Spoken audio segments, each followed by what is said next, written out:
திருவாரூர் மாவட்டத்தில் இன்று தொடர்ந்து தற்போது மழை முடிந்து தற்போது பனி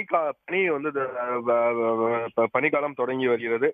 காலை முதல் பனி மேகமூட்டமாக இருந்த நிலையில் திடீரென ஒரு 8 மணிக்கு மேல் கடுமையான மழை பெய்து வருகிறது. குறிப்பாக திருவாரூர் சுற்றுவட்ட பகுதியிலான புலிவலம், மாங்குடி, மாவூர், அம்மையப்பன், சேந்தமங்கலம் அடியர்மலம் உள்ளிட்ட பகுதிகளில் பரவலாக மழை பெய்து வருகிறது.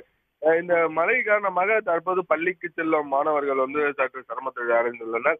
அதே மாதிரி வேலைக்கு செல்பவர்களும் இந்த மழை சிறிது சிரமத்தை ஏற்படுத்தது. இருந்தாலும் தற்போது குறுவை சாகுபடி பணிகள் நிறைவடைந்து தற்போது தீவிரமாக தாளடி மற்றும் சம்பா சாகுபடி பயிரில் விவசாயிகள் ஈடுபட்டு வரும் நிலையில தற்போது தண்ணீர் இந்த மழை ஒரு வரப்பிரசாதமாக இருக்கும் எனவும் விவசாயிகள் தற்போது மகிழ்ச்சி அடைந்து வருகின்றனர்.